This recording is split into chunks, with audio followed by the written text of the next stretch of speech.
The Anniversary by John Donne. Structure, Summary, Analysis. Hello and welcome to the discourse.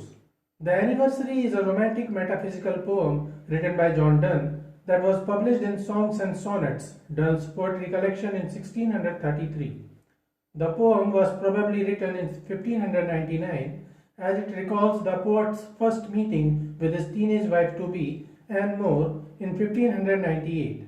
It is a metaphysical love poem in which Donne used extended metaphors and paradoxes. However, this poem is much simpler than that of other poems by Donne. There are no difficult allusions and references. He wrote this poem simply and directly. Theme of the Anniversary. The Anniversary is a typical metaphysical love poem. The metaphysical treatment of love is different from what is found in conventional romantic Elizabethan lyrics. The approach here is intellectual, not emotional. Love is idealized and intellectually analyzed in this poem. The central theme of the poem is fidelity in love. The poet meditates on the timelessness of the word of love. Time rules and commands the created world where all things, including the mighty sun, grow older as it rolls on. Love is also subject of the word of time and does not remain beyond its authority. The very idea of the celebration of the anniversary of the lovers' first meeting implies this. As the inhabitants of the world of time, the lovers, no doubt, grow old, but their love is not haunted by the hurrying chariot wheel of time. This has no tomorrow, no yesterday. Love, therefore, lives out of the bound of decay caused by the continuous march of time. While all other things to their destruction draw, love only has no decay. It of course runs with time, but never runs away from the lovers, but truly keeps his first, last, everlasting day. The lovers are no doubt also destined to die, but their bodies only perish. Their souls escape from earthly bodies and pass into the blessings of heaven. Yet love is not a matter of spiritual blessing only. Its unique distinctive nature is perceived in its absolute monarchy on earth, in the true and noble attachment of the lovers to each other. It is not enough consolation for the lovers to know the spiritual union of their souls after their earthly death. What makes love perfect and unique is the natural trust and devotion of the lovers. Love is not immortal, but it can be made noble, unique, and great by the lover's conduct. Structure of the Anniversary.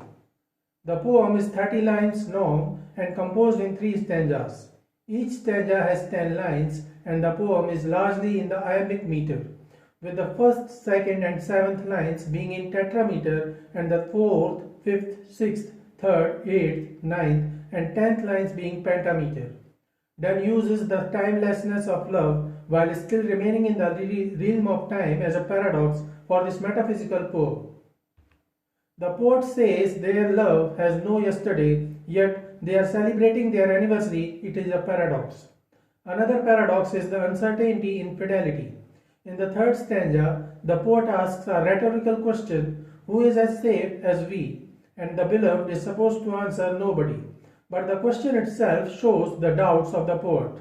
The poet claims that they are both kings to each other and each other's subjects, introducing not only the troublesome possibility of treason against each other, that is infidelity, but also the idea that having more than one king is surely a bad idea, at least in the same kingdom. There is no distinct rhyming scheme in the poem. Summary of the Anniversary. Stanza 1, lines 1 to 10. All kings and all their favorites, all glory of honors, beauties, wits, the sun itself, which makes times as they pass. It's elder by a year now than it was, when thou and I first one another saw. All other things to their destruction draw, only our love hath no decay. This no tomorrow hath, nor yesterday. Running it never runs from us away, but truly keeps his first, last, everlasting day. The poet says, addressing his beloved, everything, all kings and their courtiers, all glory, beauties and wits, the sun itself, by which we measure time, are older by 1 year than when you and I first clapped eyes on each other.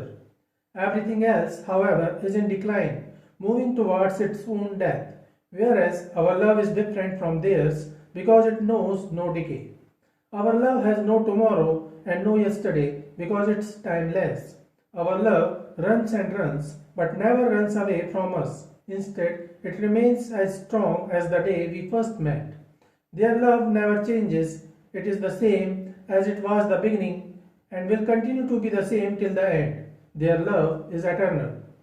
Stanza 2, lines 11 to 20. Two graves must hide thine and my corpse. If one might, death were no divorce. Alas, as well as other princes we, who prince enough in one another be, must leave at last in death these eyes and ears, oft fed with true oaths and with sweet salt tears. But souls where nothing dwells but love, all other thoughts being inmates, then shall prove this or a love increased there above, when bodies to their graves, souls from their graves remove. In the second stanza, Donne continues, when we die, beloved, we will be buried in separate graves. If we weren't, then even in death, we would remain together. But if we are to be buried separately, then we must go the same way as other princes. We are so empowered by the strength of our love that we are pretty much princes ourselves of a kind, and leave each other in death. But souls which are full of love and nothing else as ours are, because of all our other thoughts, are inmates or prisoners of our love for each other. That is, our love dictates every thought in our heads. We'll discover that when bodies are buried in the grave, the soul rise up from the bodies, because our souls will rise from our corpses to find each other again. Our love will increase still more in heaven when after death our bodies sink into the grave and the souls ascend to heaven. Stanza 3, lines 21 to 30. And then we shall be thoroughly blessed, but we no more than all the rest. Here upon earth we are kings, and none but we can be such kings, nor of such subjects be. Who is so safe as we, where none can do treason to us, except one of us two? True and false fears let us refrain, let us love nobly and live, and add again, years and years unto years, till we attain to write 60. This is the second of our reign. In the third and final stanza, Donne says, then, when our souls are united even in death, we will be thoroughly blessed, but then so will everyone. It's here on earth, while we live, that you and I are truly special.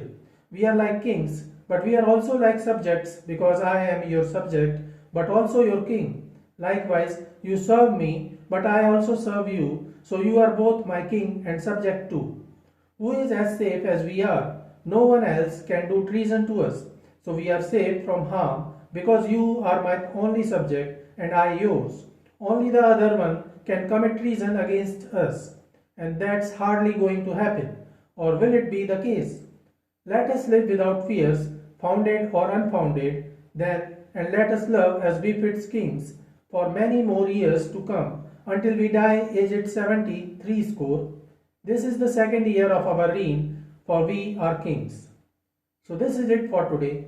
We will continue to discuss the history of English literature. Please stay connected with the discourse. Thanks and regards.